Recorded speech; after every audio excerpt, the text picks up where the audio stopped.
Hi there, everyone. Happy Monday. It is 4 o'clock in the East. If anyone were holding on to any last delusion that Donald Trump's bluster and weird and erratic public statements and behavior was somehow his secret strategy or sauce on the international stage, those delusions surely died a quiet and mortified death today.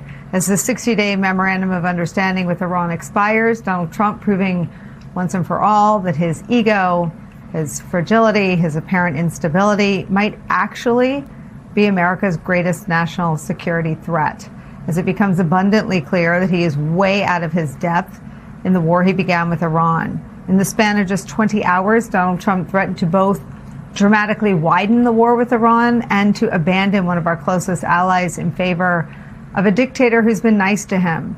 Earlier today, in a phone interview with Fox News, Donald Trump threatened to bomb the country of Oman over its decision to negotiate with Iran in response to questions from Fox about the parallel talks taking place between Iran and Oman over the Strait of Hormuz. About that, Trump said this, quote, "If Oman gets in the way, we'll bomb the shit out of them." Trump also implied that the U.S. would be abandoning one of America's closest allies, South Korea, due to Trump's friendship with North Korean dictator Kim Jong-un. On that, Trump posted on Truth Social that we would be scaling down joint military exercises with South Korea, writing this, quote, "Based on my very good relationship with Kim Jong-un of North Korea, I am not happy with the fact that the United States has long ago agreed to participate in joint military exercises with South Korea. These exercises send a signal that is totally inappropriate and hostile to a country that, as long as Donald J. Trump has been president, has been unthreatening and respectful. I recently asked the president of South Korea if they would like to join us in the denuclearization of the Islamic Republic of Iran, and they said, quote, no thanks." Trump was asked about that decision earlier today, as well as his comments about Oman. We'll play you his response. How do you respond to those folks who say that you are prioritizing the interests of adversaries in North Korea over our longtime partners by scaling back the military exercises? No, I'm making it much safer. You see, I'm actually making it much safer. Kim Jong-un has always treated me with great respect. And we met on numerous occasions, actually, 2 primary occasions, spoken and spent time. I understand him. He understands me. You said you would bomb the S out of Oman if they got in the way of reopening the Strait of Hormuz. Would you say you're out of patience with Oman, a strategic partner? No, I don't think they behave very well, but we'd handle them very easily, just like we do other things. I feel it's important to stop regular programming and remind you of something that Trump's first Secretary of State once said, Rex Tillerson.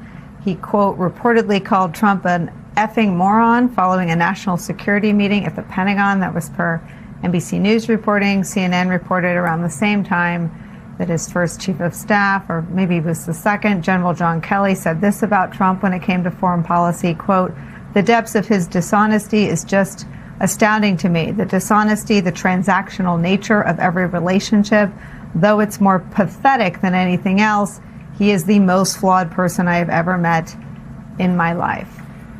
Back to today's news. Donald Trump there speaking like a president who has no idea that the ally in this equation is Oman, which is America that relies on Oman's military facilities there. While Donald Trump might be doing his best to play the character of a strong man, the reality is spoken by Rex Tillerson and John Kelly, and the reality of this moment of America's military posture around the world does tell a very different and very alarming story. As Trump's war with Iran depletes our weapons stockpiles and exhausts our men and women in the military.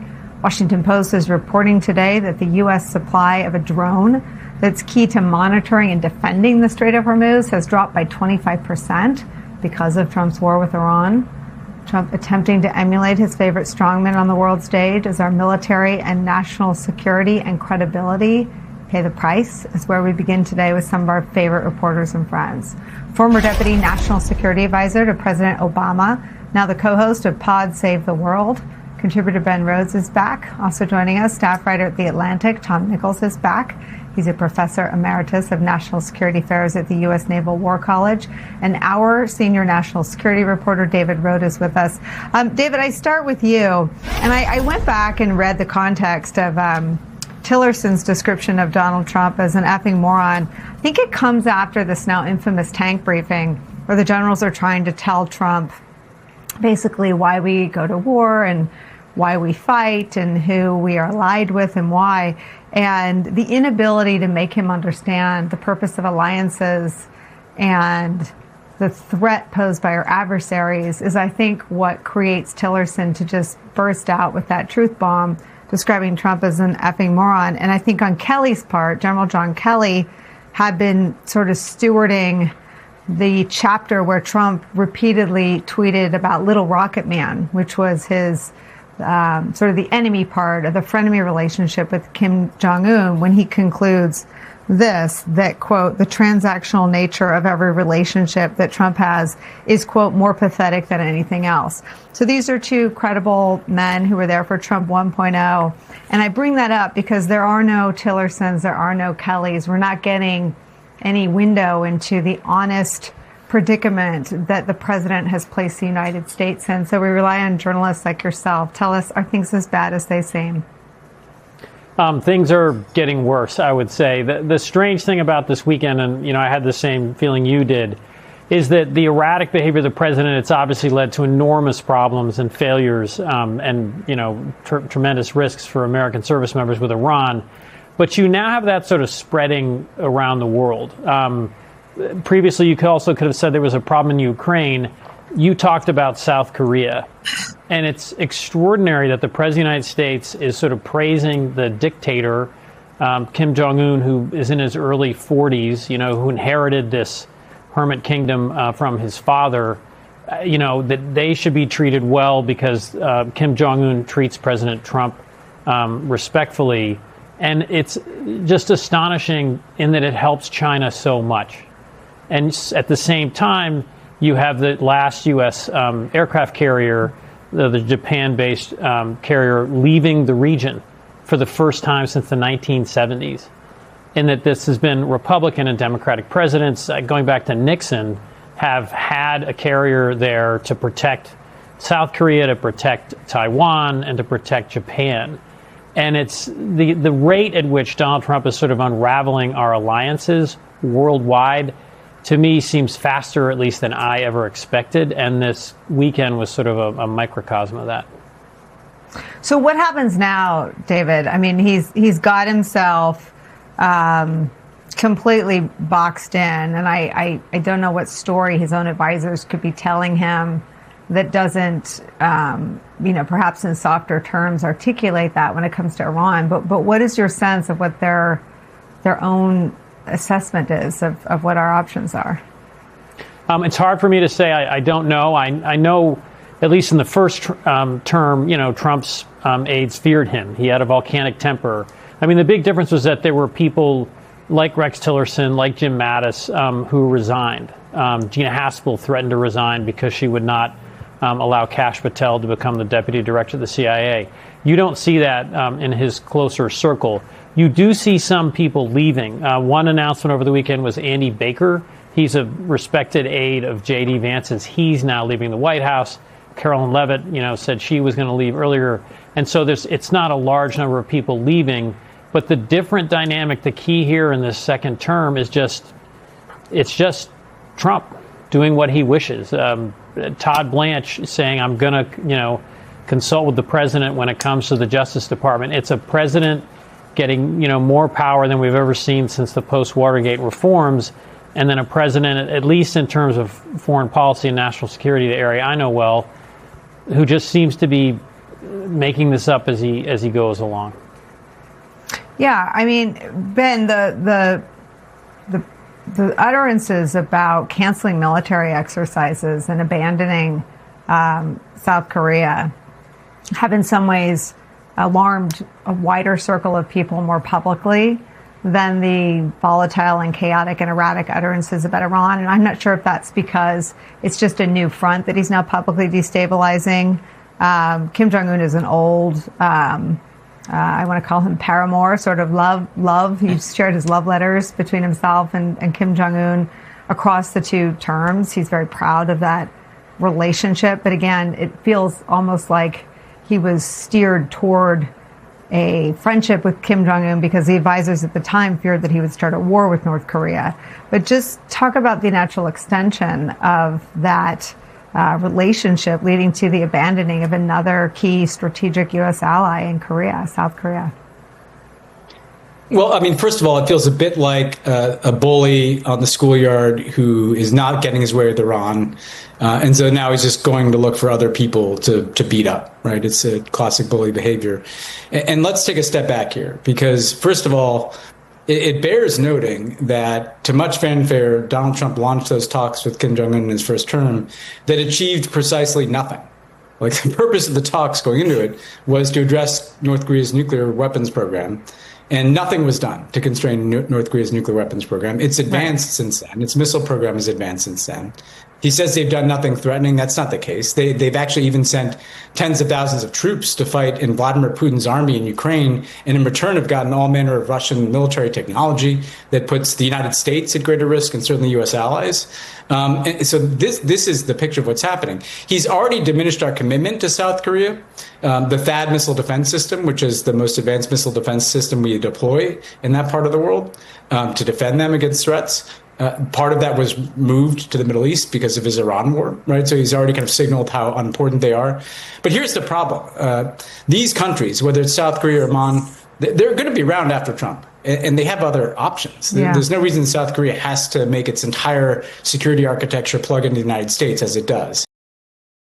MS Now's Pentagon reporter Priya Sridhar is back with us. I also want to bring in John Brennan, former CIA director and MS Now senior national security and intelligence analyst, along with former New York Congressman Max Rose, senior advisor for Vote Vets. Priya, you were on this story before almost anyone else. The USS Lincoln has shared videos from sailors on board celebrating their strength and their resilience. What do you know about those new posts and what is really happening on board that ship? Yeah, Alicia, it seems like the military is on somewhat of a PR campaign right now, and it really aligns with the messaging that we've seen from many of the political appointees who are in charge of the military, like the chief spokesperson for the Pentagon and Secretary of Defense Pete Hegseth and Acting Secretary of the Navy Hung Cao, who have tried to blame all of this on the shameful media who are apparently trying to characterize these service members and their families as victims. And Sean Parnell even tried to point to his own deployment.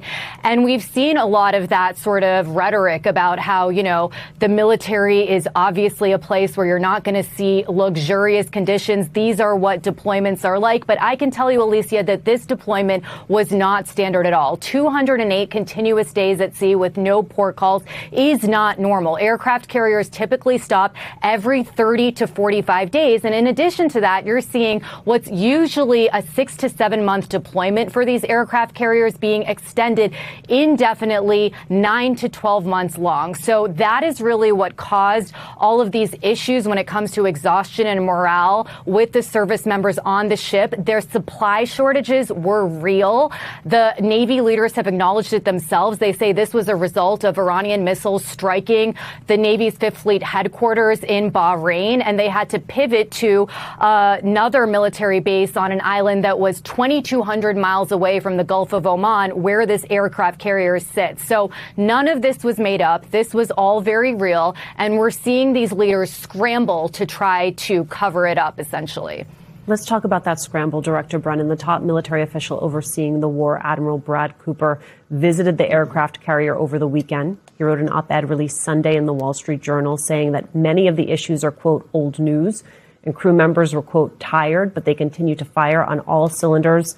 Families of those sailors dispute that, with one woman saying enlisting in the Navy was a dream for her son, but that dream has now been shattered. Quote, he just can't wait to be done, she says, adding, Donald Trump needs to be ashamed of himself. Director Brennan, what do you make of the conflict between what you have military commanders saying and what we are hearing from the sailors and their family members?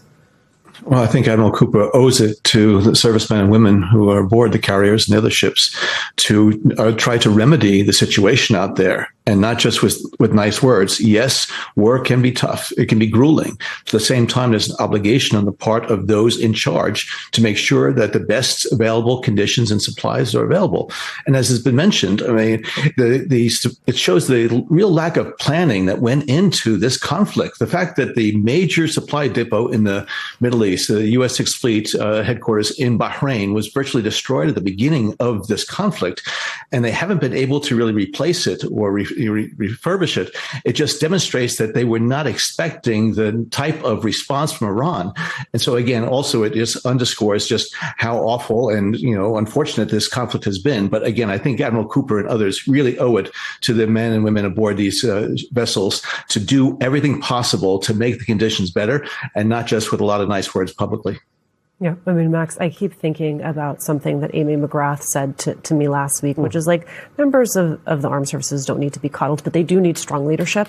And she is one of the folks who's calling out Secretary Hegseth and his leadership in all of this. Senator Kelly, who was himself a retired naval officer, had a response to what is we've heard from the president about the possibility that this deployment was, quote, not long enough. Take a listen. The president's comments are just uncalled for. I mean, he's a guy that has spent a good portion of his adult life sitting on gold toilets and doesn't know what hardship is and doesn't understand our service members. In fact, it's insulting what he said, that the deployment wasn't long enough. He doesn't know sacrifice. Do you agree? Of course. I mean, but this should come as no surprise that Donald Trump and his administration are doing this. Of course, Trump referred to the fallen as suckers and losers. We have known how he looks at service members behind closed doors for many years. But this speaks to something larger as well about the administration's strategy and priorities. They got money. They have money for the ballrooms. They have money for him to have massive security as he decides to golf all around the country at his various properties. But what they didn't do is plan for a protracted conflict. That's why this is happening on the Lincoln. They said this was going to be a 4 to 6 week conflict. In fact, they said it was going to be so short, they didn't have to go to Congress for it. They didn't have to plan. They put a bunch of generals in who are sycophants because they fired all those who want to talk independently. They decided to engage in culture war as a department, focusing on issues of diversity, focusing on issues of learning history, all the while forgetting about actually planning for a protracted conflict before they get into it. So no wonder what we're seeing on the Lincoln is actually occurring. But it's part of a much larger story about how they did not plan for this conflict and how it is reckless and unconstitutional. Priya, can you just pick up on the point that the congressman is making here about misplaced priorities? What do we know about the president's desire to change U.S. aircraft carriers, not in function, but in form? Yeah, this was a fascinating exclusive from the Washington Post that essentially saying that President Trump wants to move the multi-story command and control tower that's typically in the back of an aircraft carrier back to the middle of the aircraft carrier like we saw in World War II. And what most experts would tell you is that it's actually safer and more efficient for that multi-story command and control tower to be at the back of the ship because it allows the aircraft to be closer to the catapult where they launch and take off from, and also to land. In addition to that, he's saying that he wants to replace the electromagnetic catapult that launches the aircraft into the air with a steam-powered catapult like they were using back in World War II. Not only are these changes going to cost billions of dollars, they're also going to delay when these 4 Ford-class aircraft carriers are going to be deployable. And I think at a time when you're seeing the 11 aircraft carriers that we already have in the U.S. Navy fleet be stretched and stretched thin, I think a lot of people in the Navy are wondering, why are we prioritizing aesthetic over safety and efficiency right now? Yeah, I mean, Director Brennan, I don't know how you go into that meeting with the president or his emissaries and not walk out simply saying, like, you got to be kidding me. This is the priority. That's exactly right. I think it's criminal, the fact that members of the cabinet actually listened to Donald Trump musing about, the redesign of aircraft carriers. He has no experience whatsoever, no expertise. All of the things that he is doing and saying just demonstrates the extent of his incompetence and recklessness. as the former congressman said. And so therefore, again, what he is doing to our men and women, I think it should worry every single member of the U.S. military and their families in terms of the callousness and the recklessness with which he pursues his commander-in-chief role. And so, again, I think we still have a long way to go in this administration with more problems ahead. Priya, the USS George Washington is going to relieve the USS Lincoln. Talk to us about the decision to send the Washington. Why is that its own controversy? Yeah, that's right, Alicia. So a lot of the family members of the sailors on the Lincoln confronted Navy leadership at that town hall in person in San Diego on August 6th. And they asked, listen, why can't we send the George Washington to the Middle East? It will obviously get there faster because its home port is actually in Japan. And the acting secretary of the Navy at the time said, no, of course, we cannot send that aircraft carrier because we need to leave it in Japan. The United States has always had an aircraft carrier in Japan since 1973. And the reason for that is because of all the different adversaries that the United States has in that 7th Fleet area of operations. We're talking China, we're talking North Korea, and also Russia. And so if you move that aircraft carrier to the Middle East, it would take the United States 17 days to get an aircraft carrier from mainland United States over to that part of the world. So that means some place like China would have a 17-day head start. And that's why Navy leaders were focused on sending the USS Theodore Roosevelt, which is home ported in San Diego, to relieve the Lincoln. But I think, again, they're scrambling right now to solve this huge publicity nightmare, which is the conditions and the morale and the exhaustion and the dangerousness that we're seeing with the Lincoln. Max, you have Democrats on the Senate Armed Services Committee. They sent a letter to Defense Secretary Hegseth demanding answers about the troubling reports of poor conditions on the Lincoln. I'm curious sort of what oversight you think is actually effective there, especially since, if I'm understanding you correctly, part of what you're saying is the ship is emblematic of a bigger problem and challenge here, which is he has entered a conflict that he did not have clear stated goals on. He was not able to communicate them to the American people, much less to these service members. He now doesn't have a plan for exit. And so in some ways, contending with the question of the ship is almost the best, an immediate way to articulate to people sort of the fecklessness of the administration in a larger sense. Absolutely. It's part of a larger narrative. And that is exactly the story that Senate Democrats and House Democrats, for that matter, should be telling. They can tell that story through letters. They can tell that story, obviously, through their own remarks. But the questions that they ask are the most important tool that they have in oversight of these, whether it is the generals, senior military leaders, or the senior leaders of the administration that will go before them. And the more specific the questions they ask, the better. How did it get to the point where the Lincoln did not have enough food?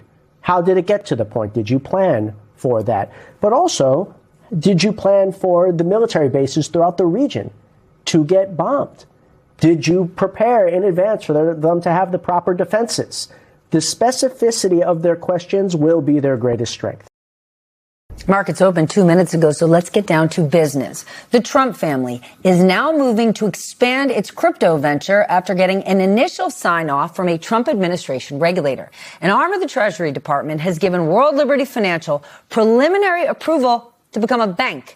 Once that becomes final, World Liberty will be able to offer its cryptocurrency known as USD1 to clients, as well as earn interest on the business it does. This story has one of our viewers, Donna of Philadelphia, asking the question, what are the implications, risks, and legal and constitutional questions of Trump and Witkoff families chartering their own bank? Donna, you are nailing it, sister. I want to know the same thing. Joining me, veteran Washington correspondent John Harwood. He's a distinguished fellow at Duke University and a columnist for Zateo on Substack. And Rick Newman is here, author of The Pinpoint Press on Substack and former senior columnist at Yahoo Finance. I mean, what do you think of this? Is crazy. World bribery financial, let's call it that. I mean, this is just the next step in Trump's self-enrichment scheme. This is not going to be a bank that holds customer deposits. So if you're a Trump lover and you really want to put your savings in Trump's bank, you can't do that. Sorry. But what it's going to be able to allow them to do, I think, is sort of graduate from petty graft to institutional graft. So one of the things they will be able to do with this bank is handle deposits for institutions, hedge funds or money firms or anybody else, foreign, institutions solutions, things like that, where they have a lot of connections. They will make more money handling that stuff under the guise of this is all part of a crypto company. So here we go. Okay, John, I got a two-parter. I need your reaction. I mean, the regulator who made this decision was appointed by Trump himself, but also, where are the big voices in the banking industry? Okay? These are our public-facing, public CEOs. Where are the Jamie Dimons, the David Solomons, the Larry Finks of the world? Why aren't any of these gentlemen weighing in on this? What Rick just laid out, they all know is the truth. Of course they do, but they're all hiding and cowering in the corner because they know Trump is likely to go after them. Look, Donald Trump, when he's out of office, he tries to get his voters all riled up by talking about corruption, insider trading, the swamp. And then he gets into office and he cuts the inspector generals out of the government. He cuts the expanded IRS enforcement. And when people complain about that, he just jacks the volume up even louder. So he now wants an immunity deal from the IRS. He doesn't just make crypto deals to enrich himself. He starts a bank and he gets himself deeper into the industry. He strikes a deal or issues an order to curtail the tracking of money laundering. Why would Trump do that? Well, he's been investigated for money laundering himself in the past. This is a grotesque picture that we're seeing, and I don't know where it ends other than a Democratic victory this fall that puts some curbs on him. Okay, John, and I want to just lay that out for our audience again in case people missed it. Last week, we learned that the Treasury Department is scaling back a regulation for shell companies. And the point of this regulation is meant to crack down on money laundering. David Frum from The Atlantic called the move a huge gift for financial crooks. What is your take on this? I mean, I can't even understand the point of the Treasury Department is calling this red tape. I get that there are instances where we have too much prohibitive red tape. Yep. But when you see them cutting things like this, to me, this is how they're paying off the industry from the industry ever speaking up in terms of right and wrong. Yeah, because what they're getting is just so damn good. And there's another part of this, which is the data that they have on companies that may have done this. They want to get rid of literally destroy the data. Destroy the data. I mean, it costs almost nothing to store data. Why would you get rid of the data? I mean, that's the easy part. Every time something like this happens, I say to myself, okay, Trump is all about what's in it for me. How do I enrich myself? So I'm asking the question, what does Trump personally get out of this? I don't know what he gets out of it. We know that he's had his own personal bank accounts closed for suspicion of money laundering. That was in 2021. So is he just like trying to get back at the banking system? I think there's probably more to it than that. Somebody wants a favor. I hope we find out who wants the favor and who's going to benefit from it. I mean, we just need to stay on this because this is, I don't know if you call it legalized graft, but this is like the government of graft. John, this is absolutely somebody getting a big fat favor. I mean, when I talk to senior people in the financial industry, they avoid me like the plague right now because they don't want to discuss any of these topics because the going is so good for them. They cannot believe the fat city they're in. Well, look at the market. The market's doing quite well. This is a recovery or an economic cycle in which job creation has slowed, growth has slowed, but the market's doing extremely well. And some people want to step aside and just let that continue to happen. But look, David Frum's piece was excellent in The Atlantic, and he talked about white-collar criminals being the last loyal constituency of Trump. Look how he caters to that constituency. Look at the pardons he's issued while claiming that the administration is going after fraud, by which he means small-scale fraud by generally people of color. And all of the pardons he's been issuing to high-level fraudsters, obviating their need to pay back their victims. This guy is openly sympathetic with criminals because those are his people. He's one of them. Isn't it amazing? Because when you think about when Trump ran for office in 2015, when you think about the early Trump rallies, who Trump's original base was, the whole idea was we are going to go after those people at the top who are stealing from you, the reverse Robin Hoods. Drain the swamp? Exactly. Where'd that go? And now white-collar criminals are his last loyal constituents, or maybe his just latest. Gentlemen, thank you for joining me. promised to lower prices on day one. You remember that? And I want the president's remaining supporters to hear this, because it was all a lie. They made you pay more for everything and took us to war on lies and spent most of last year trying to cover up for the world's most famous pedophile while the crook president and his crook family raked in billions. And while the sailors on the Lincoln fight his war, while he fruitlessly drains our munitions and oil reserves, the president sleeps through his meetings. He golfs and trades stocks. See, he doesn't want to do the job. He wants to build his ballroom and travel with Natalie on their apparently defenseless flying palace gifted by the Emir of Qatar. That's Democratic Senator Jon Ossoff of Georgia calling out President Trump yesterday at a rally in Atlanta. That clip went viral real fast. Join the conversation, we now have co-founder and editor-in-chief of Semaphore, Ben Smith, and politics bureau chief and senior political columnist at Politico, Jonathan Martin. Claire McCaskill still with us as well. So, Jamar, a couple things to you here. First, Ossoff, is in a re-election fight now. Polls look good. People are already looking around the corner and saying, hey, this guy could be a 2028 contender. He delivered the full clip is pretty punishing, a pretty devastating assessment of President Trump's leadership right now, including throwing in that reference there at the end about Air Force One and sneaking away in a catering cart with his very close aide, Natalie Harp. I wonder what he's getting at there. It's sort of vague. I couldn't quite pick it up, John. A couple of things. First of all, he's a documentarian by trade. You can just tell looking at those clips that he's personally involved in so much of this production.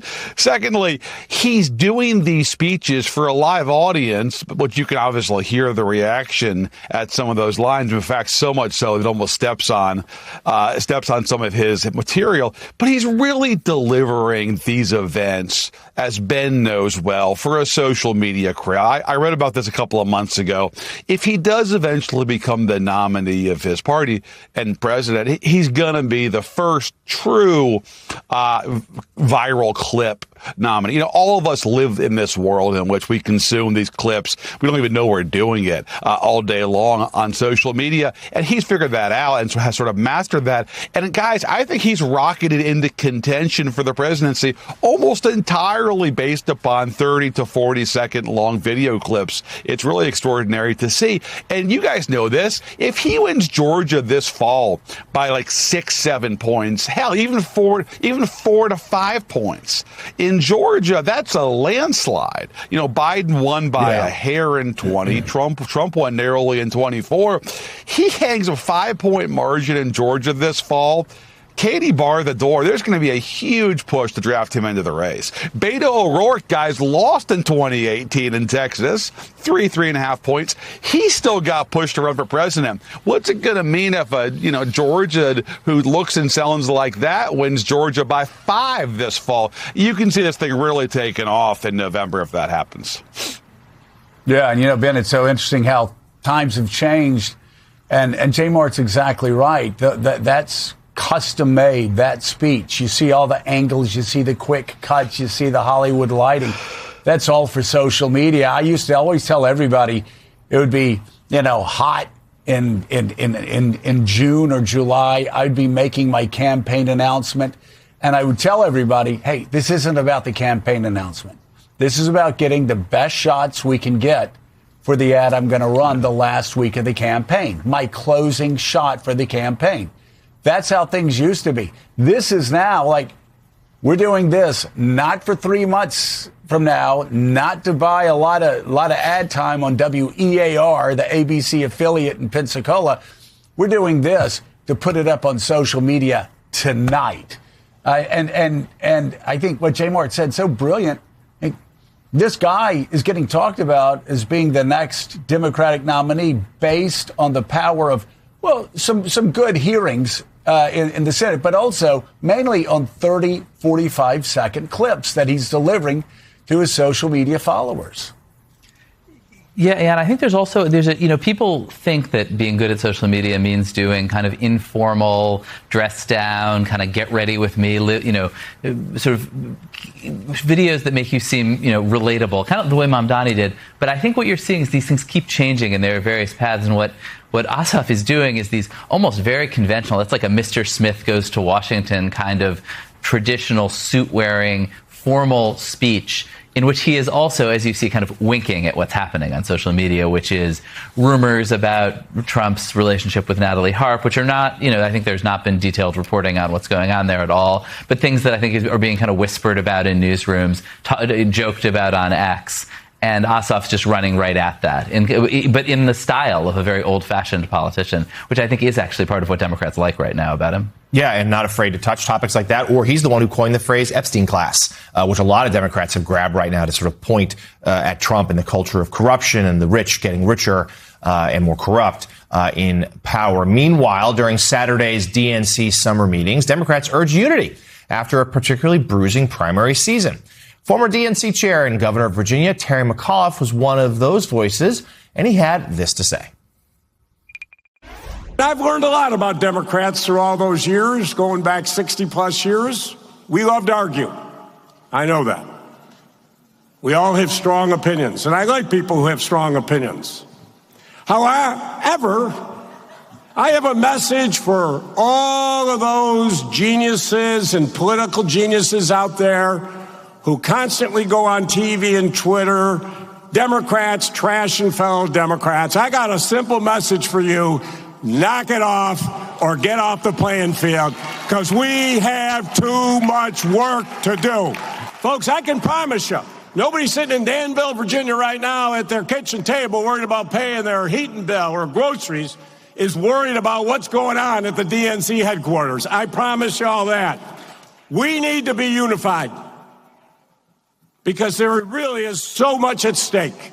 This is the greatest opportunity this year our party has seen in many years. Claire, they need to be unified. They also need people like Terry McAuliffe to raise them a whole heck of a lot of money, because the DNC is bankrupt.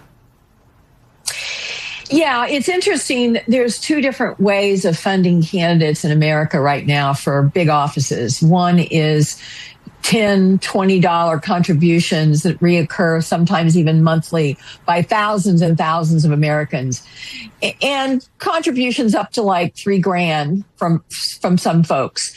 That's the Democrats' strength in fundraising. The weakness of the Democrats in fundraising are the big checks to the national party. But where the real battlefield is right now in fundraising is the money behind the curtain, the dark money. And that's where the Republicans have billionaires that are taking care of them.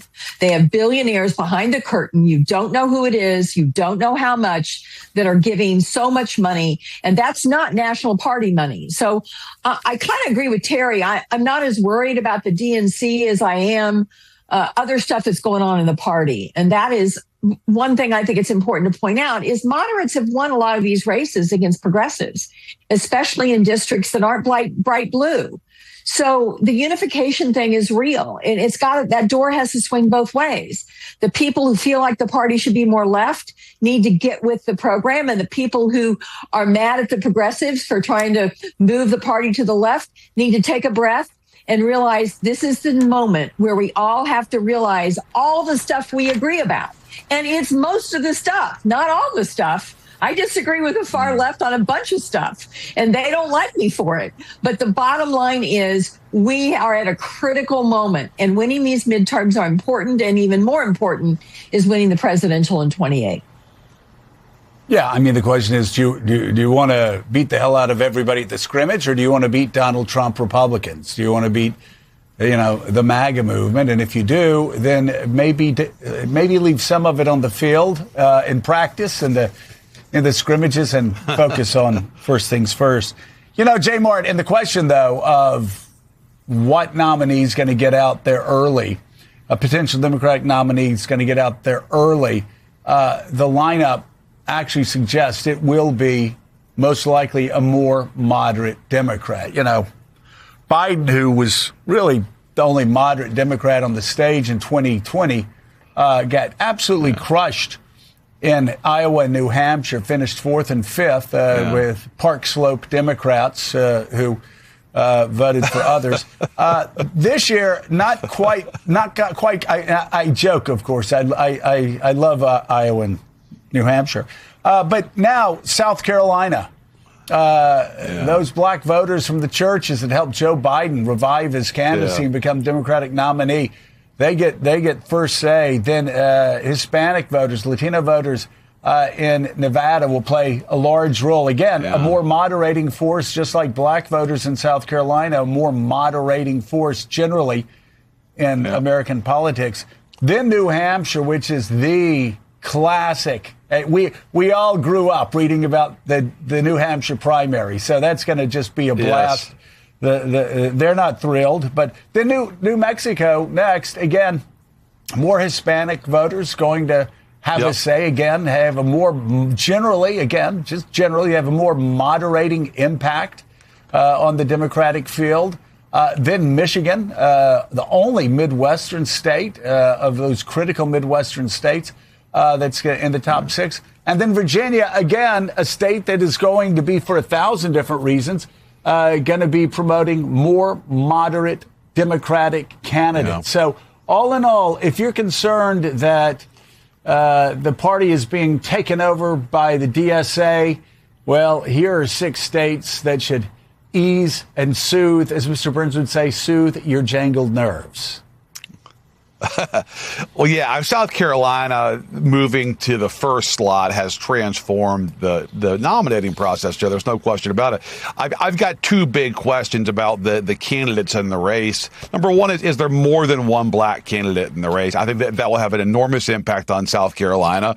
And the question of, can somebody consolidate what Biden did, which is older black folks and sort of white retirees and suburbanites. It's a formidable coalition in South Carolina if you can piece together those 2 demographics. The other question, Joe, candidate-wise, is one person going to consolidate Bernie's vote? And that's why the AOC question matters so much, is are the progressives going to be united like they were with Bernie in 16 and 20 is a huge, huge question. And then also, Joe, I'm not sure that New Hampshire is going to be third. It's still an open question there because they don't want to be third. They want to be first. There's still some drama there. But I think the biggest questions here are who makes it to the starting line? How many black candidates are there? And is there more than one progressive? But there's no question about it. If you're AOC, you're the only progressive in the race, Joe, and you come in a third or even a strong fourth in South Carolina, that's not fatal to your candidacy, especially if somebody is fracturing the moderate lane 7 different ways. And I'll end with this. Donald Trump got the nomination in 2016, not because he was a dominating candidate, but because the establishment lane of his party was fractured, and that let him become plurality candidate. So to me, that's a huge question, is can the traditional Democrats coalesce behind one candidate fairly early? And if not, what does that mean for the left?